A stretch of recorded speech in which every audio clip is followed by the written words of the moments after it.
What's going on, everybody? Welcome back to another episode of the Boiler Express podcast. Hope you guys are all doing great tonight.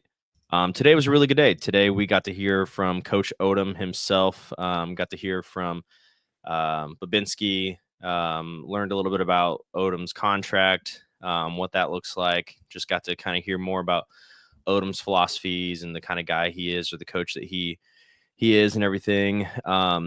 We're going to talk about the transfer portal tonight, maybe some wish lists, some where certain Purdue players are kind of at in the portal right now. Talking about basketball, so lots to talk about tonight. I'm excited to get into it. But Frank, where do you want to start at? Do you want to start with football or basketball? I think there's a lot of news on the football front, and probably maybe more to talk about there. So I think that's probably a good place to start. Yeah, absolutely. So, I guess the first thing that I even noticed, just getting to watch the introduction and the presser this morning, and I'm not trying to, I don't want to compare too much to Walters' introduction or anything, but it was, Dylan brought up a good point of just the sheer difference in when Walters was hired versus Odom. I feel like they went they went with all the bells and whistles. They brought down the big jumbotron and everything, and had his name on it. They opened up Mackey Arena to the public. And I felt like Walters was a little bit more private, a little bit more closed off. So that was super interesting to me. And I think that spoke to me a lot about just how invested they are, I feel like, in Coach Odom. Yeah, I thought the same. And I tried to be fair, and I tried to think about like the circumstances under which Walters was hired. I mean, he basically had to hit the ground running. And while I'm sure things are similar for Barry Odom, it's probably not as dire in terms of, you need to do stuff right now. But I mean, he does have a lot to do. He has a lot on his plate. He's got to hire coordinators. He's got to get a staff. He's got to get players. He's got to try to keep players. I mean, but it was interesting to see that stark kind of contrast. The fact that they did hold it at Mackey, had a pretty good turnout. Had a really good turnout. Mm-hmm. But what do you think about? Sorry, I'll answer your question first. I really like him. I think that if you kind of if you auto-generated a coach, like if you had AI create a coach for Purdue football that really embodied the values of just Purdue in general, your blue collar, hard nosed, as Chris likes to say, lunch pail kind of guy, I think Barry Odom is what you would get. So I really liked it. He doesn't mince his words. I think he says what he means, and he's very direct. And what I found really interesting too was just his unwavering commitment to him saying that we are going to win. This is not a rebuild. We are going to have success. My goal is for championships. He didn't flat out say the college football playoff. He said having a seat at the table. But obviously that's what he was talking about there. So very, very confident. Not that you want your coach to be like, oh, this is a really bad situation that I'm in, and it's going to take a while. But I feel like he was almost like he really stuck to his guns, not just he didn't really do any blanket statements. He was very direct and very like, this is going to happen. So I found that really interesting. Yeah, and I think with Coach Walters, the one thing to compare the two is that they both have a lot of confidence in themselves, but it comes out in very different ways. Mm-hmm. And Coach Odom, it's very much this is what you get, you take it or leave it sort of approach. And I like that. I like the fact that he's talked about his success. He's not bragging, but he mentioned that he was able to have a successful couple of seasons at UNLV with very, very little financial backing. And that's one thing that was talked about extensively in the press conference, was that we do have a more competitive NIL situation. And I applaud Brian Newbert for directly asking the question, can we put a dollar figure on that? And of course they said no.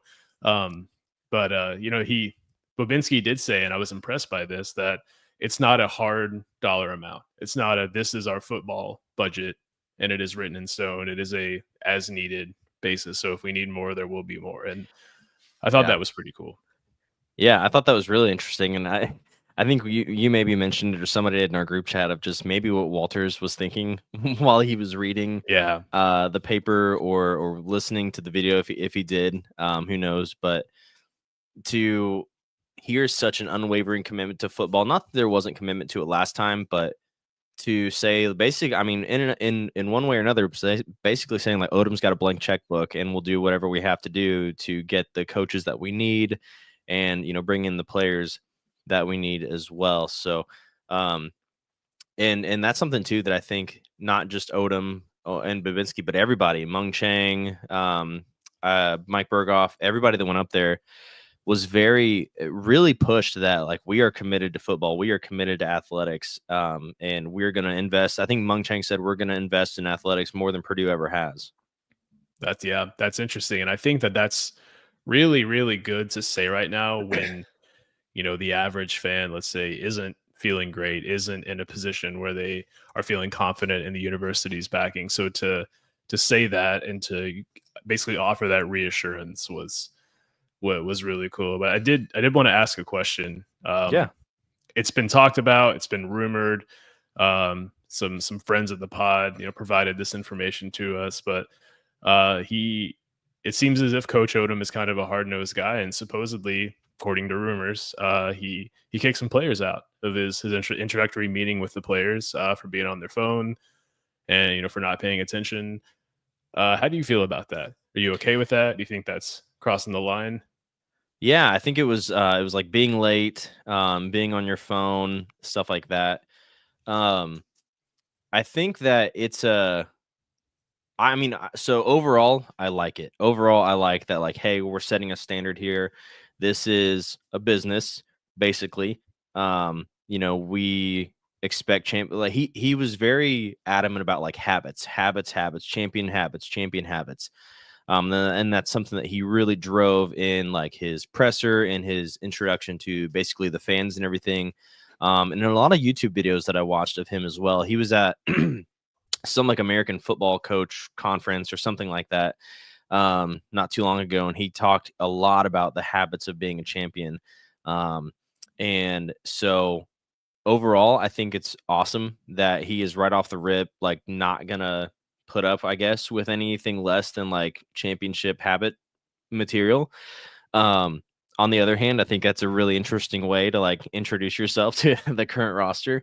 Um, Now, maybe those are guys that, and we don't know who it was, and if that really happened or not. It's all alleged, but um, it's a really interesting way to introduce yourself to the team. So I like it from like a fan perspective. I really like it a lot. From like this is your first introduction to the players. You know, I get that too. So Yeah, it's a double edged sword in that like you make a statement that this is my team, these are my rules, and to quote the movie, I'm the captain now. I don't care the way things were before. I don't care what rules were in place before. Like this is the way things are gonna work underneath me. mhm, Um, it's a little harsh, but I mean, I think to a degree you have to send that message early and you have to send it very clearly.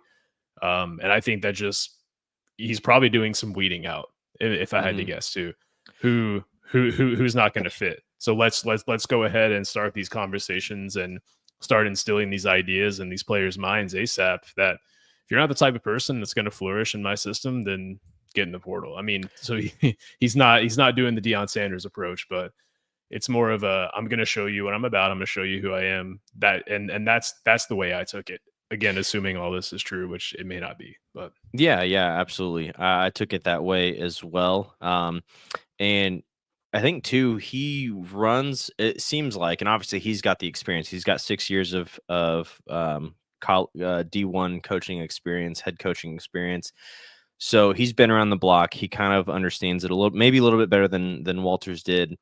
But I feel like he's very more business minded when it comes to his team. Like from the conversations that, or not conversations, but the things that I've read, the videos that I've watched of him and hear him talk about his team, he really like his offensive coordinator is in charge of the offense. That is his thing, and the defensive coordinator is in charge of the defense. And he doesn't really get involved in that too much at all, it seems like. And then he's just kind of like the general operations manager overseeing everything. Um, and I feel like maybe Walters wasn't like that. It seemed like there was something. I think it was either this year or last year.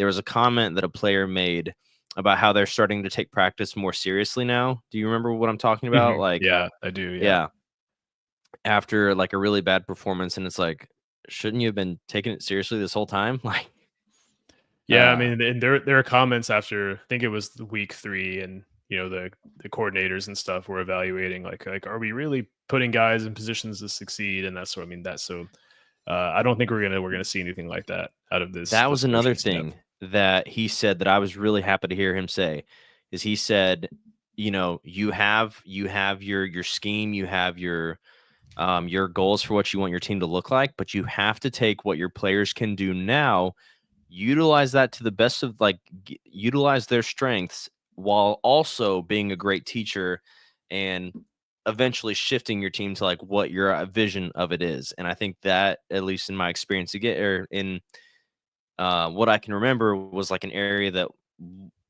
to me seemed like Walters struggled with or tended to do the opposite of, put guys in positions that they didn't play before, put guys in schemes that they weren't comfortable with, like Sanusi Kane. He was kind of um, almost looked like a fish out of water out on defense at times last year. And then just like with Kydron Jenkins being moved to linebacker, now that could have been a depth issue. But just I think that that was one thing that I was really, really happy to hear him say, because I think that was one thing that was like a gripe of mine this last year and the year before too. Yeah, and I think that in the final press conference after the IU game, Gus Hartwig even alluded to that. I forget who it was who asked him, what needs to change for this team to win, and he said you have to fit the players to a scheme, and you can't Yeah. force the scheme. And I thought that was really insightful and bold of him to say, but I appreciated it, Yeah. because that it was apparent, or it was seemingly apparent with what we saw on the field, and just to have a player come right out and say that was really really insightful. And so he talked about, yeah, just taking what you have and saying, how do I make a winning product out of this, while also thinking, what am I comfortable with and what do I know the best, and kind of building toward that simultaneously. Yeah. And it is great to have. It sounds weird, but it's great to have someone who has a history of success and winning at the head Mhm. coach position, which we just haven't had in a while. So it's not going to be his Mhm. first rodeo. He's not going to be learning I mean, he will continue to learn, but he's not going to be learning the basics, which is cool. Yeah, and something that I've been thinking about a lot too, because I think a lot of people, myself included, looked at like his record overall initially, and like you saw the 500 record at Mizzou, and maybe at first you're like, oh, are we really going to improve to that like potential championship caliber team? Of course, we're all like us. What we came from last year, we're all going to be thrilled with a 6-6 record next year. We would be ecstatic. Um, but maybe there was like some hesitation of like, can this guy really like take Purdue past kind of the glass ceiling that we've been stuck at for a while? And something that I've been thinking about is that was his first head coaching collegiate head coaching gig. So that was his first head coaching gig. So if you want to again compare, I said I'm not trying to compare, but I keep doing it. That was his first head coaching gig. He was younger, and he had a 500 record. He eventually, I think his third season, they went 8-5 or 8-6, something like that. Um, and that was in the SEC as well, which we all know that it's just different in the SEC. So, Just means more. yeah, it just means more. That's what it is.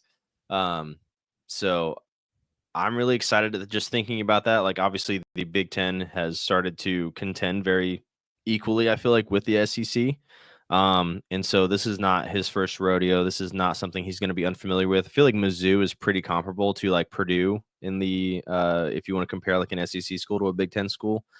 So I feel like he's very well equipped, and it sounds like he's going to be financially backed with whatever he needs, which is very unlike what we've heard over previous seasons and years as Purdue fans. So I'm very excited about that. But one thing I wanted to talk about too, before we wrap up the talking about the presser and everything, was his comment at the very end of his interview with the media. I thought it was really different. He like went out of his way to say like, "Hey, you guys don't know me. I don't know you, but I'm excited to get to know you guys. I really appreciate what you guys do. You're going to help us tell the story of Purdue football." And Um, at least in my memory, I don't remember a coach doing that. So I thought that was really, really cool. Yeah, I thought that was really it definitely caught my attention, I guess is what I'm trying to say. Because I had it on the background, I was doing some stuff around the house and was listening to it, and, everyone was wrapping up, and he just said, hold on," like, he stopped everybody from getting up and Hmm. took maybe 2 minutes to talk and thank everyone that was there and, basically say, like, "I'm excited to work with you," and I think that speaks a lot to his character. Yeah. Yeah, I can't ever recall seeing something like that, so I do think you're right there. Yeah. So, it kind of talking about the transfer portal, I guess we could talk both sides of it, what Purdue has lost and what we hope to gain. Obviously, especially our O-line. I mean, that is a huge gaping hole right now. Our O-line, our quarterback room, um, wide receiver room, a lot of that is potentially um or is gone or potentially gone. So, what do you feel like is now I know that, like, his son and, one of his son's teammates flipped from UNLV to Purdue today, but what do you feel like is Coach Odom's, like, first or like, if you were Coach Odom, what is the first, position that you're gonna go out there and recruit for hard for in the transfer portal? That's tough. And my answer may change based on what has happened today. Um, but I think it has to be offensive line. I would have said receiver this morning, but that was Mhm. before Musa went in the portal. That was before DJ Wingfield said he was going to the draft. Um, Jalen Grant went in the portal. Um, I feel like Purdue has a deep offensive line, but a lot of that depth just hasn't played a lot. Um, and to quote Drew Brees, the offensive line controls the game. Mhm. You don't have a good offensive line, it's hard to do anything. It's hard to run the ball. It's hard to pass. And it sounds like he wants to be a run heavy team. Was kind of my read on that. I He feel said like that too. everything revolves around the run. Was I think how he phrased it. So yeah, I think it has to be offensive line.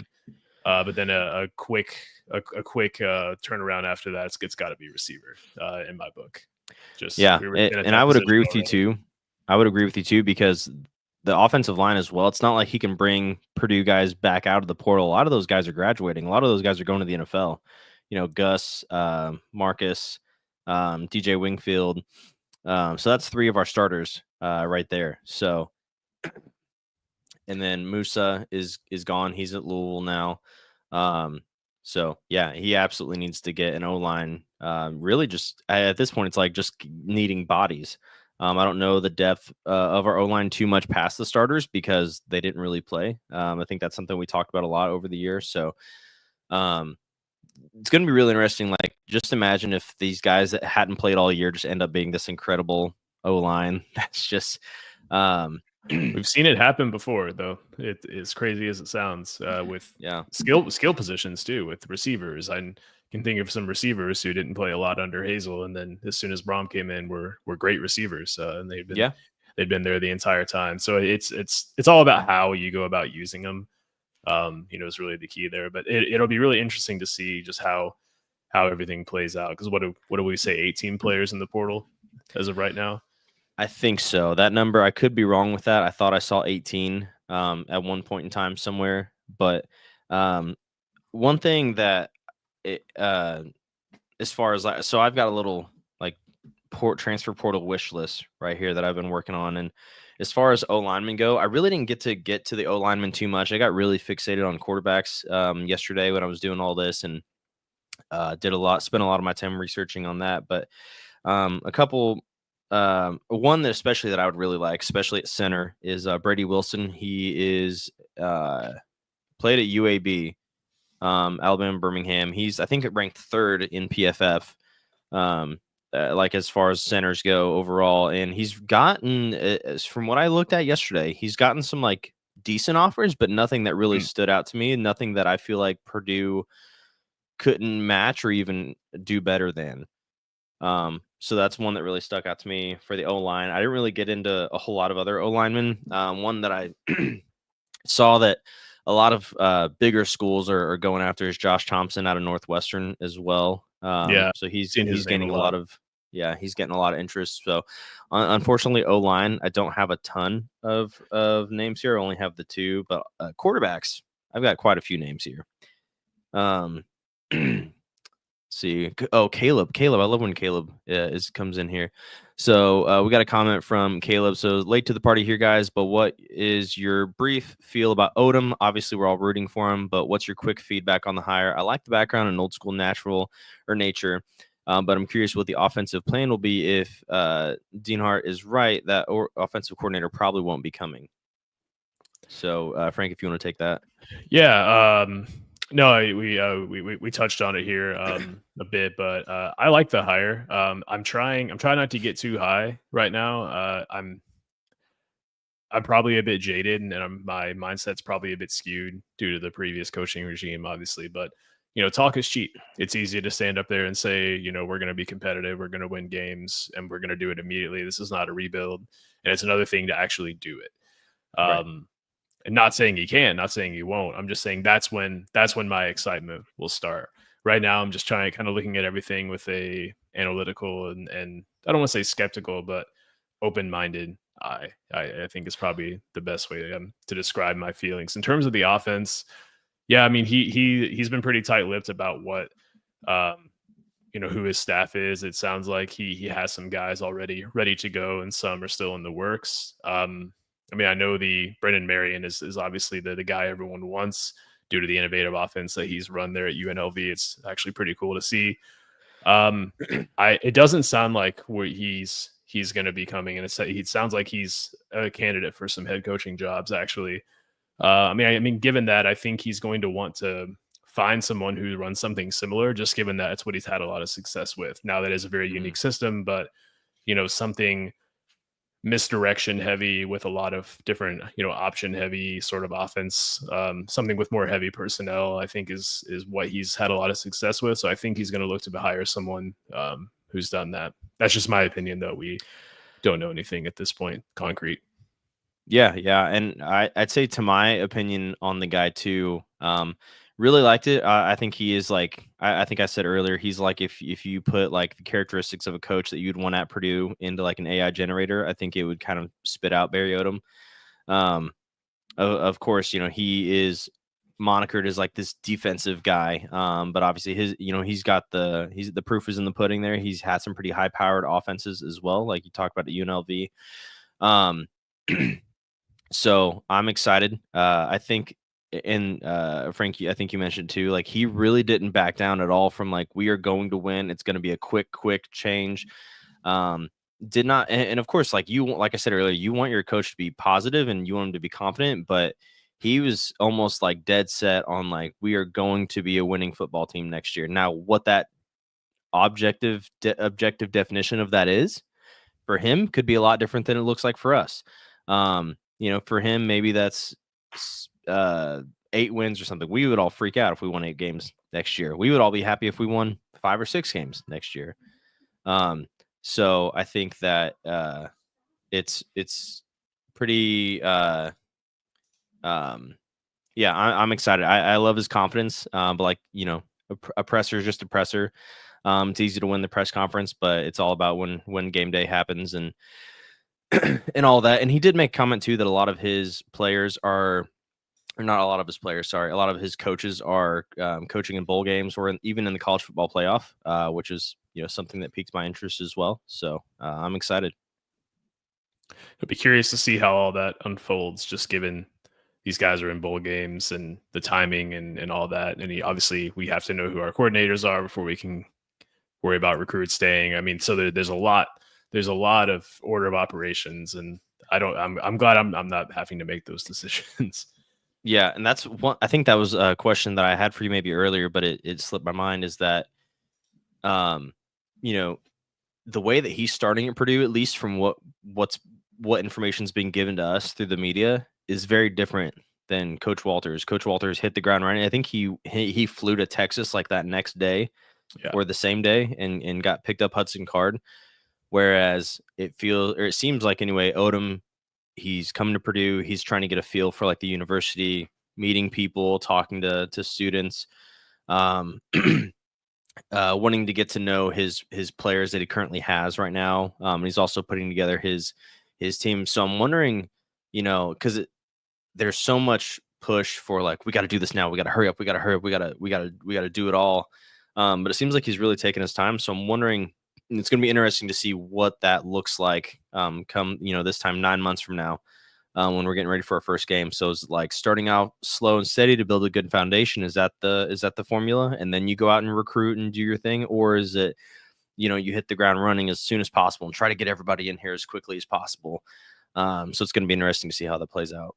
Yeah, that's a really good point. There's a lot of differences between just the circumstances as a whole between when Walters was hired and when Odom was hired. And I mean, to be fair to Walters, Barry Odom's coming in a much better situation, to be honest. He really is. Financially, yeah. Our expectations are super low. I mean, it's got to be hard to take over as a head coach when you're coming off of a Big Ten championship. It's just got to be hard because that's where your expectations are. That's where the bar has now been set. Now our bar is much lower. So we're, like I said, 5-6 wins. We're most of us at least are thrilled. Whereas 5-6 wins first year after Braum, we're probably a little bit disappointed. So just a lot better situation. And not Walters, Babinski, basically said that they're committed financially and they're just gonna give money as needed. Yeah, like a blank checkbook, basically. So, and then Caleb has another comment here. He says, I also found Odom saying it'll happen quickly is fascinating because many coaches don't try to put those kind of statements out there early on, which lead to possibly unreasonable expectations. So he's putting it on himself early. I feel the exact same way. I was very, he really stuck to his guns about that. And there was no ifs, ands, or buts. Like, it's going to happen soon. And he said the same thing at UNLV. I watched some of his pressers from his early in his tenure there. He said the same thing there. He said, we are going to win and we're going to win quickly. So I don't know if he said that at Missouri or not. I couldn't find anything going back that far, but maybe he said the same thing then. But it's interesting to put it all out there like that. I mean, it's you're going to put it out there. I mean, and kudos to him. Kudos to him for holding himself accountable. Yeah, absolutely. So it's going to be really exciting to just see the staff that he can piece together, especially if allegedly money is no object now for Purdue football, which has never been the case before. So it's going to be really interesting to see what he can build in 9 months. And he talked too about like he has a 12-month plan. Like he's got like he seems just very. It seems like he's had like a binder with like this plan in his safe at home for like the last 3 years now or something. Like he's got it all figured out. It seems just very like he knows what's coming next before anybody else does.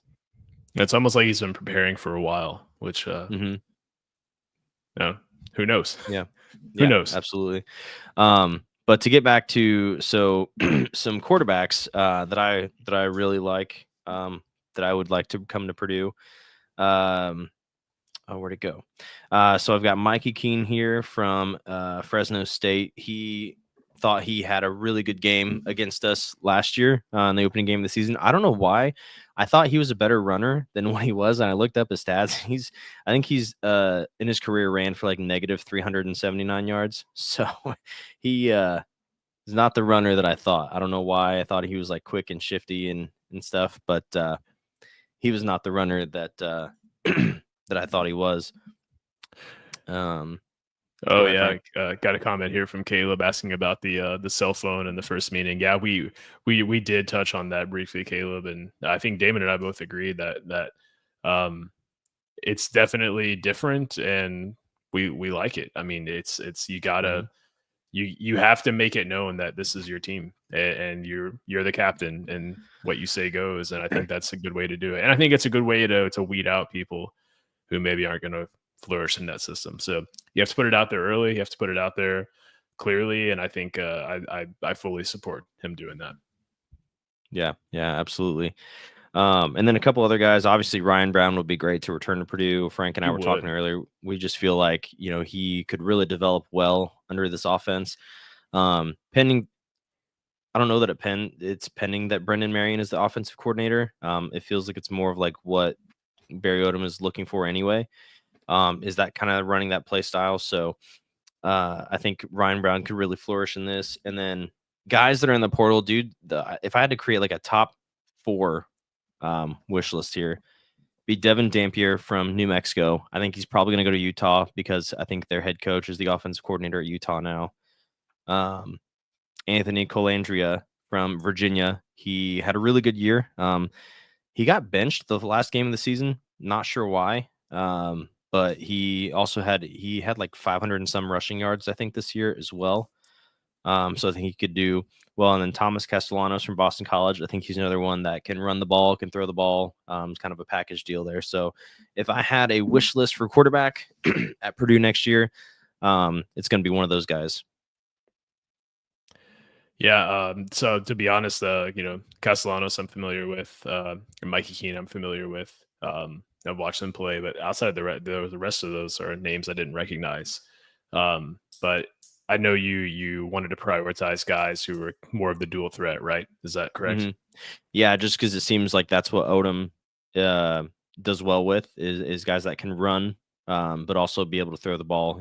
Like he said, he believes that the run creates the vertical pass option there. So I think having quarterbacks that can run, that can understand how to do a read option, and can also throw the ball pretty well, or at least decently, I think is kind of the formula for a successful Barry Odom offense. So I was gonna put Matthew Sluka on this list, but I don't know. I don't know Yeah, if that's even that's something that would unlikely. be. Yeah, I was gonna say I don't know if that's something that would even be possible. Seems like it seems like both sides are unsure of like what really happened. One, Sluka is saying that he was promised all these things. Seems like Odom's more of like I have no idea. If that was the case, then that's wrong what happened to him. But he's like it was handled by our legal team or whatever he had said. Well, and So that's going to be brought up in every recruiting visit too. And so, like I said, no one knows what happens. There's the reality is probably somewhere in the middle. Sluka said that he was promised NIL money that he didn't get. UNLV said they gave him everything he was promised, and there was some sort of. So don't really know what happened, but yeah, someone had the gumption to ask that today in the press conference. I'm glad they did because I was thinking it the whole time. I was wondering if someone was going to ask that, but he basically said they did everything by the book, and he is more than willing to talk about that and clear up any confusion there on recruiting visits. Caleb says we also need more home run running backs if you want to set up the pass. We haven't had many home run backs in a while. Love Mock, but that isn't him. He's a lead back, not a home run guy. Yeah, so I'm assuming you mean like a more small, speedy guy. I think if we do try to run something similar to what Brandon Marion has run, that's with or without him. It's interesting they use that kind of sidecar formation where they have the two running backs right next to one another, right next to the quarterback, and they have a lot of those home run plays. They have a lot of those 30, 40-yard gains because there's so much misdirection. But you need a quarterback who's able to make those reads and make the appropriate decision. And a lot of it's a triple option with an RPO as well. So if things break down on the run, you can always like chip it out on a bubble screen. So it's really cool. I hope we can do something cool. But it's crazy to think about like the dichotomy from, let's say, Jeff Brom to what we're likely about to see, where Jeff Brom threw the ball on like 70% of plays at Purdue. I think it's maybe between 68 and 72 last time I checked. And now, UNLV, they ran the ball on 66% of plays last season. So just that stark contrast there in such a short period of time is going to be really interesting to see, assuming that offensive trend from Barry Odom continues. Yeah, and I think that is the kicker for me of like not being 100% in because when Walters was hired, it was he's a defensive minded guy. Typically, Purdue succeeds with offensive minded coaches. Clearly, it didn't work out. And then you've got Odom, who's very run heavy, and Purdue is typically very pass heavy. So, again, it's not to say that it can't work or that it won't work, but it's just one of those you just have to wait to see if it does work. And thankfully, we have 2 games to really test it out and see it come to fruition in hopefully a really positive way. With I believe the opening game is against Ball State and then Southern Illinois after that. So 2 games to really figure out what our identity is going to be. They probably know that before the games start at the beginning of the year, but 2 games to really like hash out what this team can do. Hopefully, anyway. I do want to say, Cody, welcome back. Good to have you back. Let us know what you think of the coaching hire. Um, and then Caleb clarified he's talking to Raheem Mostert type of running back, which yeah, that guy that can go all the way every time he put the ball in his hands. And yeah, I do agree. Mostert was a little underutilized or not utilized A properly little. at Purdue. Which he, I think, when he was at Purdue, he was the fastest player in college football, if I recall correctly.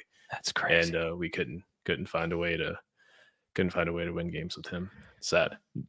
There was a guy that I was really sad. He came to Purdue under the Brom era, and I was really sad that he never got to play much. And that was it Michael Moore? He ended up transferring to Texas, and he was like, but he also did he was also like track and field, and he was insanely fast. He won like a ton of awards in track and field while he was at Purdue, and then he left and he went to Texas after that.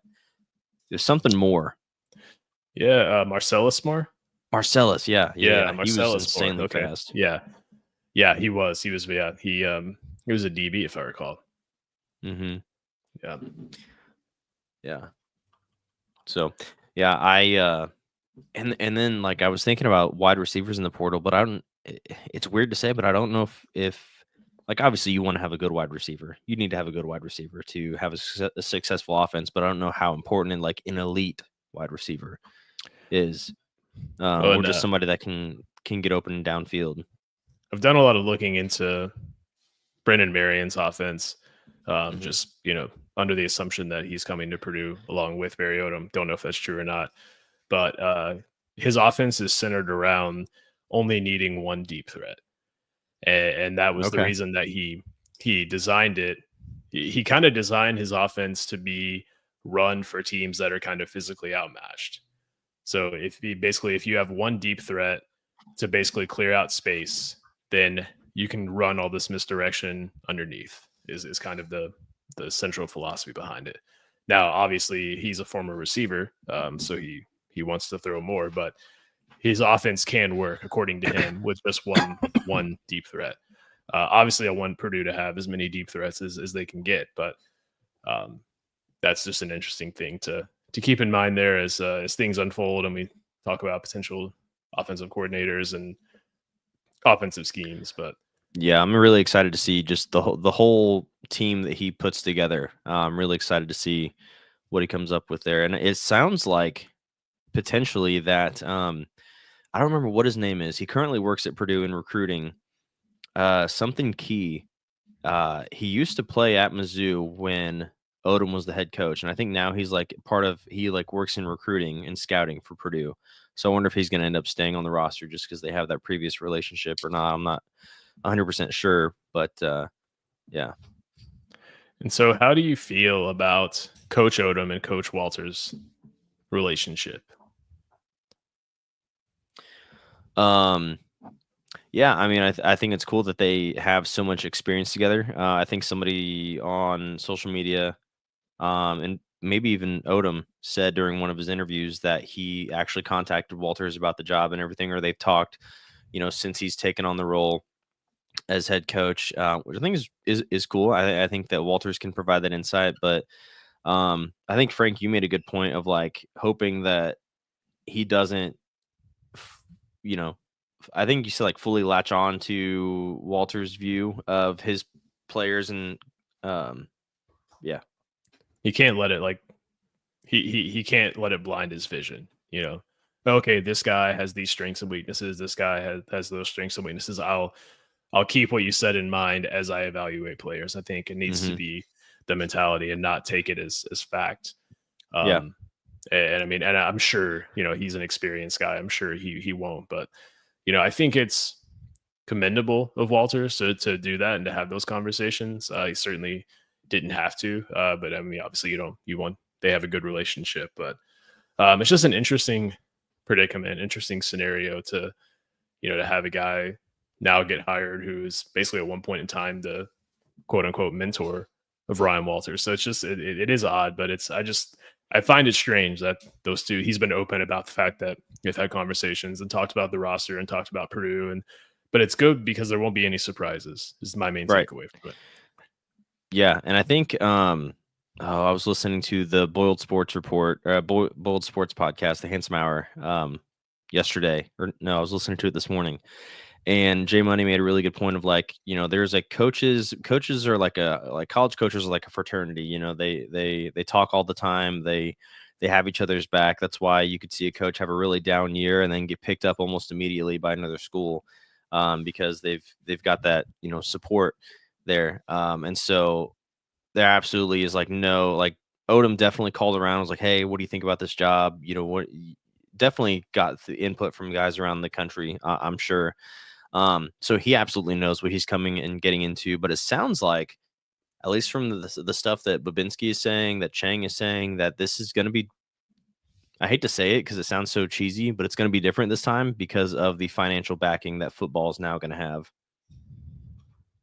And if some of the numbers that Walters threw out in his exit interview, I'll call it, are accurate, I almost feel bad. If it is true that when he first showed up on campus, Purdue had 400,000 in NIL money. I mean, that's insane. Yeah, absolutely. Don't know if that's true or not, but it's interesting. I was gonna say, to me, that the math doesn't math there, because he went out and picked up Hudson Card for almost $1 million. Yeah, like, and the next day. I think it's the key differentiation there is the way that he said it, and that's like when he arrived on campus. And so did it change like within a day of him arriving on camp? Maybe. It probably did. But that's, because the NIL was kind of still becoming a thing. It was still kind of in its not in its infancy, but in its teenage years, we'll say. At that point in time. Well, you wanna go to commercial real quick, and then we can switch gear and talk about basketball? Yeah, absolutely. All right, let me figure out how to. I should have this ready to go, but I don't. But see everyone back here in about 2 minutes once we hear from our awesome sponsors, and we'll flip gears, talk about basketball. Tell me, do you like to be fashionable? Do you like to look handsome or beautiful? Do you like being the best dressed Purdue fan you know?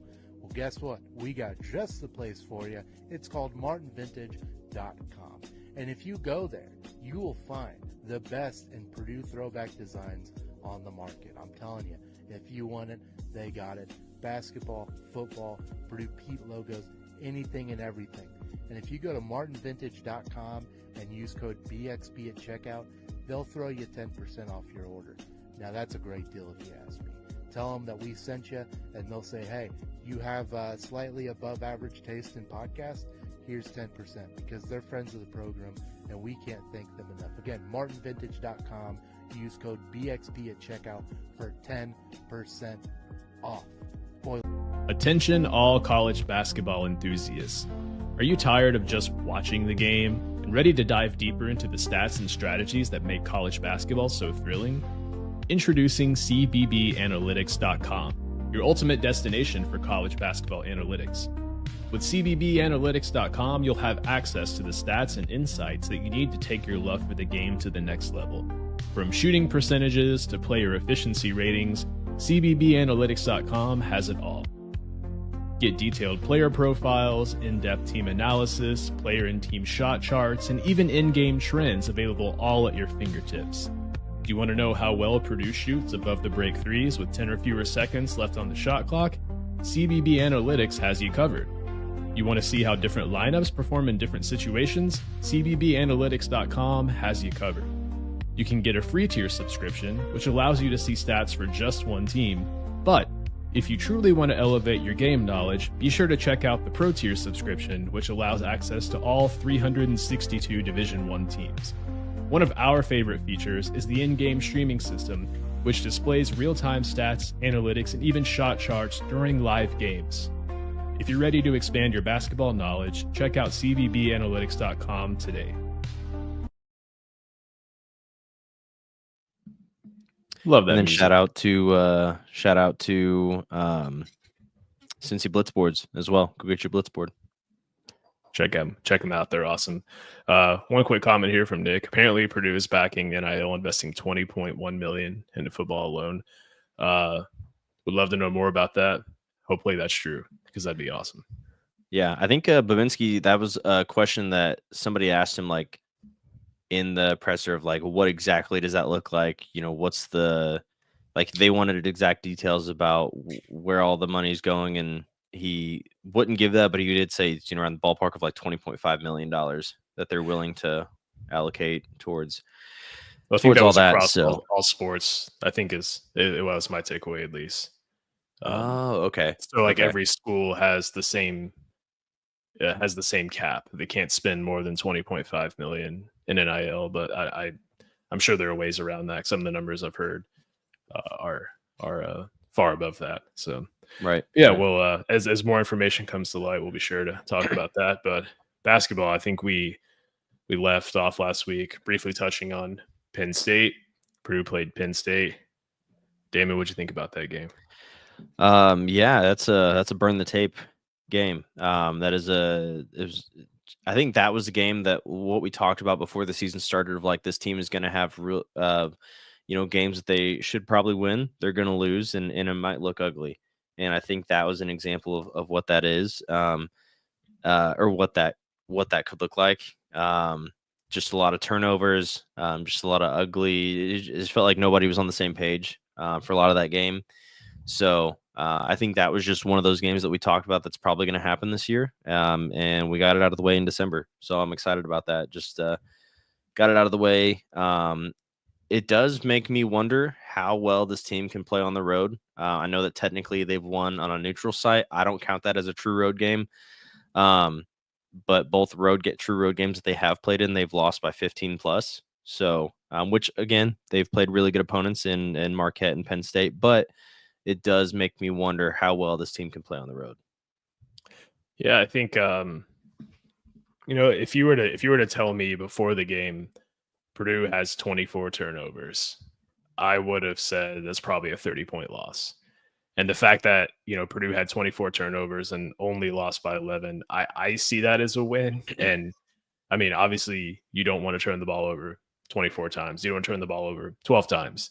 But let's just Right. if we hypothetically say like Purdue has a bad outing, they turn the ball over 17 times. 24 is really bad, but let's just say it's bad. We curve that back to 7.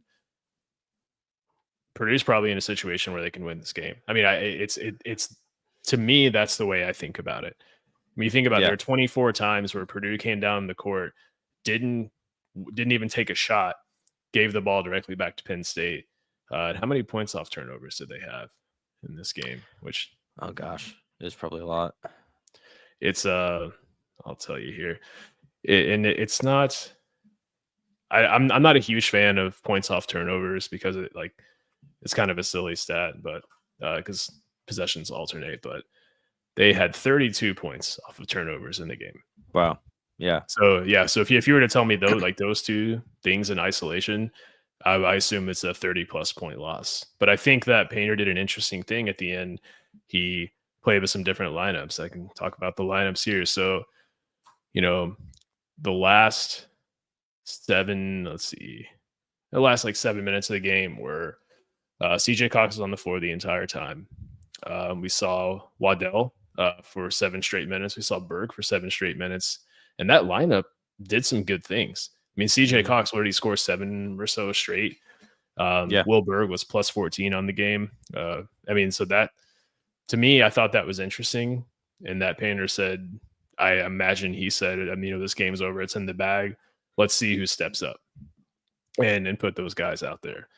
And I think that in the Maryland game, we saw, from my perspective, CJ Cox get a little bit of those minutes that we have seen kind of allocated toward Jakari Harris early this season. So, I think that, Purdue played the worst possible game they could have played. And the fact that they only lost by 11, I see that as a positive thing. Now, I mean, obviously you want them to play better, you want them to win, but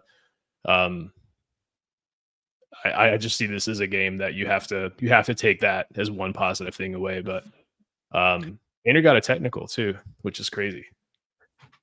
Yeah. What exactly did you get the technical for? Was it I know it was right after, I think TKR got manhandled, right? TKR got fouled pretty hard twice, and then there was that blatantly missed possession call where it went right off of Niederhauser's hand. And I mean, I don't know what Painter did. I think he, just said something and they teed him up. They also teed up Ace Baldwin for doing exactly what Braden Smith does when he hits a three, which I thought was kind of silly as well. Yeah. And then fast forward, you have Derek Queen, talking smack to the Purdue student section, nothing. And again in the Maryland game, it just that whole sequence was weird. I thought. Yeah, it was super weird. And I think that the Bryce Jordan Center just sucks.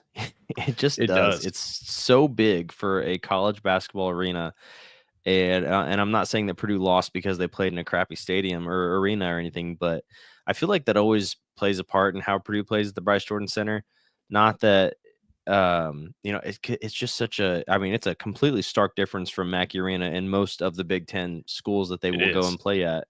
So stark. So I always that's something I always hang my hat on a little bit too when we play Penn State. Is I'm like, oh, it's not because Penn State was better. It's because their arena sucks and it's boring. Historically, Purdue doesn't play well there. That's normally an arena where Purdue seems to walk away with a 5-point or 4-point win, and they were favored by 12. That it just seems like the place where you expect Purdue to win by a lot, and they barely eke out a win. This time obviously it didn't work that way, but I think the fact that it is fairly quiet in there and it's just a very different type of arena could definitely mess with some guys. Yeah, and what I love too about Coach Painter is that he won't save face for anybody. Now he won't specifically call guys out and say oh, Braden really screwed up tonight, or oh, this guy really didn't play well. He'll just say I just love that he will flat out say Penn State played harder. They wanted it more. They played harder. They played better. He will not save face for his own team. He won't be like, it was just an off night. We'll get back to it. He's very blunt about it too, which I really like about him. Caleb says the counter, we had to have that high pressure, supreme size. But you need some Trump move to attack pressure or dribble in the post or back cutting. Yeah, I mean, one thing I noticed when I went back and rewatched that game was that Purdue tried to get the ball out of Braden's hands quickly on those blitzes and traps, and tried to get it into Trey Kaufman-Wren's hands to sort of shift that decision-making responsibility into him on that short roll. And the decision-making just wasn't as crisp as what we've seen. And in that scenario, you have a 4-on-3. You have the ball underneath the trap, and you have two guys on the ball handler who just got rid of the ball. You have to be able to either, score or spray. And I just think he's been really good all season, even the following game against Maryland, at either scoring or passing it to somebody. And he had just had a lot of hesitation, which allowed the defense to rotate back, and they had the size to give him some trouble, as we saw in the paint. So to me, that was the big thing that stuck out. And there were a lot of opportunities where Braden passed up some shots. It's hard to talk, it's hard to criticize Braden too much, but we saw in the Maryland game, he's got to shoot when those little pockets are there. And we just didn't see that against Penn State. And a lot of the turnovers were just unforced. We're just messing up dribble handoffs, and Painter just said no one was crisp. There were guys, driving to the wrong side, guys that know the play. So the issues were probably beyond what we saw as a fan. But yeah, I just think that, Purdue came out against Maryland and looked like they had learned from it. Not very many turnovers in that game. What were the total? I'll tell you here. Yeah, it wasn't very many. And I mean, that second half, they played almost flawlessly. Yeah. And the interesting thing, I guess we'll transition to that game. Painter talked about it, and I noticed it in the game that Purdue missed a lot of open shots, a lot of really good shots in the first half. And in the second half, they kind of made up for it. They hit a higher percentage than they probably should have in the second half. But there were a lot of open threes that didn't go down in the first half. Yeah, I think they shot 61 or 63% from the field in that second half. Let's see, it'll tell me something like that. I think it was 62%. Yeah, in the second half, which is 38% from three in that game. Which in the first half it didn't seem. I think we missed 6 straight to start the game, but yeah, and I think obviously the big thing defensively in the Maryland game was Derek Queen hitting the first 2 threes of his career back to back, at least for me. And what's interesting is that he just started chucking them after that. And I think that really helped Purdue win the game, because he was shooting them in transition. It was just he saw a couple go in, he wanted to put that game away, and he missed them. And now it's just a quick down and out for Maryland, and allowed Purdue to get out and allowed Purdue to run in that game. And I think that Purdue looked to push the pace a little bit more against Maryland, but that was a good game. Derek Queen's an insane player. 26 very, points, very good. 12 rebounds. Didn't like him, saying the things he did to the paint crew, but neither here nor there. Mm-hmm. Yeah, oh man, I had a thought and it just left. Oh man. Oh dang it. That's all right. Maybe it'll come back. So yeah, let's talk about Braden here. So Caleb has a comment about Braden. No fault of Braden, but if he's 6'3", that pressure isn't the same because he can pass over a lot of it. So it's a combination of pressure and smaller guards to miss the skip pass or attack the hedge better. Yeah, and on the hedge note, I mean, one thing Braden's done a lot this season is he's kind of outrun the hedge when that second defender kind of slides out to push him toward the half court line. He kind of runs around it, but then he looks to pass, and Braden's a great passer. He's a good distributor. It's probably his best attribute, but he just needs to look to score a little bit more. And there are a lot of shots he could have taken in that Penn State game. And he did in the Maryland game, and we saw he had 24 points in that game. And I just loved watching Trey Kaufman run in that second half. I feel like he really dominated a lot of ways, different ways in the post in that second half especially. And it's just so fun to watch him because I feel like is just growing each game that he plays. Because one thing I always struggled with about TKR was I felt like, especially when the game would first start, when he would take his first couple shots, it's almost like he was sending a rocket to the moon. Like it was like he would just shoot it really hard, or it would just bounce off the goal. Like it just felt like he was putting way too much power behind it. But I feel like he's starting to find his rhythm, finding his touch, and he's also just, man, he can bully anybody in the paint. It feels like putting up Zach Edey numbers some games, and it's really just it's a lot of fun. And we're seeing a little bit more emotion from Trey Kaufman, Ren, it seems. It really, I think about the Penn State game. I mean, he looked like for a while there, he was possessed in the second half. And I mean, you saw him yelling at the ref about bad calls, and we saw him get in foul trouble against Maryland, and he was showing some emotion on the bench. It looked like he was maybe punching the bench, or he was picking up a towel or throwing it. And like to see him just curb that a little bit more. Or at least harness it in a different way. Take it out in the post. But we're just seeing him materialize. I've always known he was a good post player, but really just seeing him materialize as a decision maker. There was one play where he had the ball in the post, and Braden cut directly to the basket, and you can hear Braden screaming for the ball. It's really funny, but you can actually hear Braden actually yelling like, "Yo, I'm open!" And it would have been a tough pass, not an impossible pass, but he kind of looks and he brings the ball back down, and Braden's got his hands up like, "Hey man, you just missed me on a cut," but he just methodically works his way to the basket for an easy basket. And I think that wasn't out of selfishness. That was, okay, what's like the best decision I can make here right now? And I could gamble on a risky pass over my shoulder, or I can just do what I'm good at and score over my right hand, which is what he did. So, we're seeing him really materialize in front of us. And then somebody else who had a really good game that's, I think, again, has also continued to just steadily improve, and that's Cam Heide. Thought he had a great game. Loved that dunk towards the end of the game in the second half there. I feel like it was kind of like the nail in the coffin where he got the and one.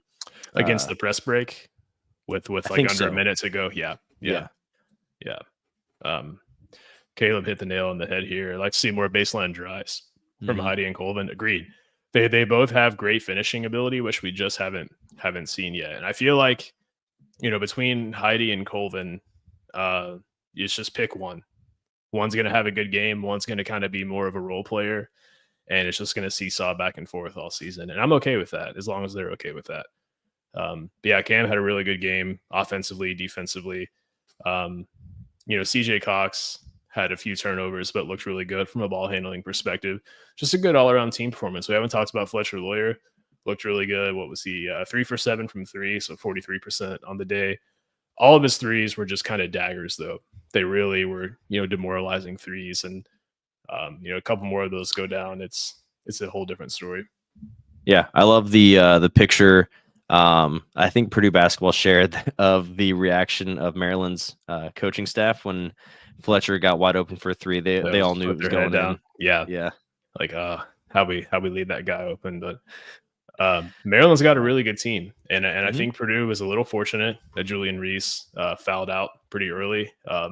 He's a guy who's given Purdue trouble in the past and is very athletic and skilled, but it's a team that I'm glad we don't play them again. To be honest, I feel like a game against them could get ugly, and it just it's the Big Ten this season. I know we say it every year, but anyone can beat anyone.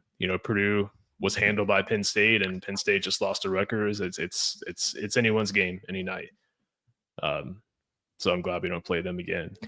Yeah, but we do have 2 games coming up this week, I think. Just one game. Just one, but it is a big game though. It's the Indy Classic, right? Very big game. Yeah, the Indy Classic. Purdue plays Texas A&M. I know they are ranked. Don't know what they're ranked. I can tell you what they are in KenPom though, which is more important in my opinion. In KenPom, they are 24th. Some numbers on them. They are 12th in adjusted defense, 46th in adjusted offense. Let's see some other interesting numbers. They are the best offensive rebounding team in the country, which is something that scares me about this game. KenPom does predict a 2-point Purdue win, but yeah, I mean, we're playing against the team who they are rebounding 43% of their missed shots. And, those are Purdue numbers from previous seasons. Right. Yeah, and I do think though, I think that's something that Purdue has improved on. It feels like anyway, just from the eyeball test, which we know is way better than any kind of data or statistics that you can bring up here. No, I'm just kidding. No, it is. Purdue is improving at rebounding throughout this season. Yeah. Caleb has a comment here, said, I thought Gillespie was going to go for 25 after the first few minutes, but he kind of toned down for the huge chunk in the middle of the game. He has a good looking shot with that high arc and some nice off the dribble moves. Knew nothing about him before. Yeah, I totally agree. Same here. Yeah, Robbie Hummel made the Steph Curry comparison, and that's not far off, especially from the way he shoots. I mean, there are some of his shots that are just rainbows, total opposite of Carson Edwards. His shots were like as line drive as you can get. So a couple other things here about Texas A&M. They're not a good 3-point shooting team. They're 30% on the season. They don't shoot a lot of threes. They're 223rd in 3-point attempt rate. Only 27% of their points come from 3. So they're just not a team who tries to shoot a lot from the perimeter. So again, I expect them to shoot like 45%. I was going to say they're going to go plus. But They're turning their opponents over a lot. They're turning their opponents over 1 out of every 5 possessions, and they throw all sorts of defensive looks out there. They press a lot. In some games this season, they've pressed as many as 27 times and as few as 3. They'll play a lot of man. They'll play a lot of zone. Their press isn't necessarily to turn people over. It's more just to kind of slow you down. So they're doing more of a half-court trap. But when you look at the numbers against compared to when they press versus when they play man, they're actually a much better half-court man defensive team than they are press defensive team. So, when we look at the number of times they've pressed per game, early in the season, it was 26, 27, and you see that slowly dwindle down. I just wonder if they're trying to get away from that because it just hasn't worked as well. But this is going to be a grinder. This is going to be a tough game. I think the biggest advantage Purdue has is that it's going to be in Indianapolis, where in years past it's been, just an extension of Mackey. But I don't know how you. I think you're going to be at the game too, right? I am. Yeah, I mean, I'm really excited to go there. But nice. I don't know. What do you think, Damon? How are you feeling about this one? Yeah, I mean, I love Indianapolis is I feel like just a home court advantage for Purdue big time, especially when our opponents coming all the way from Texas. Because why would IU and Notre Dame want to play in the Indy Classic? And Butler's even playing too. Right. So I think we've got the home court advantage there. So I think it'll be a good game. Interested to see how the rebounding battle turns out, but I really think that I think Trey Kaufman-Wren's going to have a big game. I really do. I think that the offense is going to run a lot through him in this game. I don't have any particular reason as to why. It's just a gut feeling. And so I'm really excited to see how Saturday turns out. I think it's going to be a really good game, really fun atmosphere. Because I think Purdue fans are going to pack out Gamebridge Fieldhouse, so should be a good time. and they bring back some guys. Texas A&M does, who have played in the Big Ten. So Pharrell Payne, who came over from Minnesota, and then CJ Wilcher, who came over from Nebraska. So Okay. those two guys are familiar with playing against Painter and knowing how he likes to run his offense. So there will be a slight advantage there for those guys. Caleb's comment here, he said the rebounding improvement has been all Colvin and Heidi. Yeah, those two guys rebound very, very well. And I mean, they make tough rebounds too. They make the athletic rebounds, and he said they'll get heavy minutes. I agree with that completely. This will probably be a game where those two guys are on the floor a lot, and especially when you look at Texas A&M on paper, they have a lot of guys in that 6'4" to 6'8" range. They don't have anyone taller than 6'8" too. So Purdue may have a slight. I mean, what is Trey Kaufman ran 6'9" and a half, 6'10"? So Purdue may have a slight size advantage at times, but they're going to play a more versatile, interchangeable style, and Purdue's probably going to need to match that at times, and that's why I think we are going to see Heidi and Colvin in there. Heidi's been around 30 minutes plenty, but I think Colvin might too this time because of the rebounding. Yeah, I can definitely see that. And in terms of guarding their go-to guard, I think there's two. There's Zurich Phillips and Wade Taylor are kind of their two leading scorers. So I imagine he'll be kind of switching back and forth between those two. Which one actually leads the team in scoring, though? That's a good question. Let you know here. So yeah, they're pretty similar. Wade Taylor 16 points per game, Zurich Phillips 13. So those are going to be the two guys that I imagine we're going to see Heidi and Colvin giving a lot of attention to. But Ken Pom predicts a 2-point win. Damon, do you feel like that's a lot? That's about right. No, I think that Purdue may even beat that out a little bit. I could see like a 5 or 6, 7-point win. Just because of I'm really just banking all that on the neutral court, but I think it's going to be very heavily Purdue based. So I think the guys are going to be really comfortable playing in that kind of an environment. So I think that gives Purdue the 6 to 7 point advantage rather than just 2 points.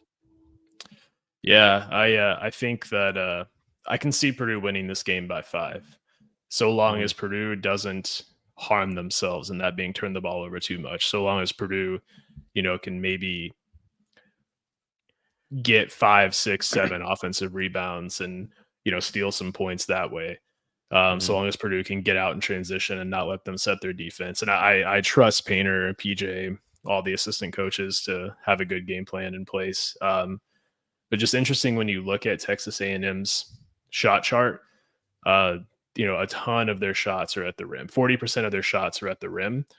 And the D1 average is 30. So they're 10% above D1 average. So they're going to look to attack the rim. I'll be curious to see what Purdue does to defend that here.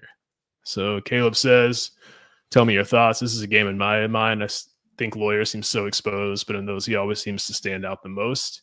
The skinny kid against a super athlete, just finding angles and hitting shots. I wouldn't normally say history says, but Lawyer loves games like this. I mean, I think about the Indy Classic last year, against Arizona, where, Arizona was maybe the most athletic team Purdue played, maybe outside of Tennessee. And I mean, what do you have, 27?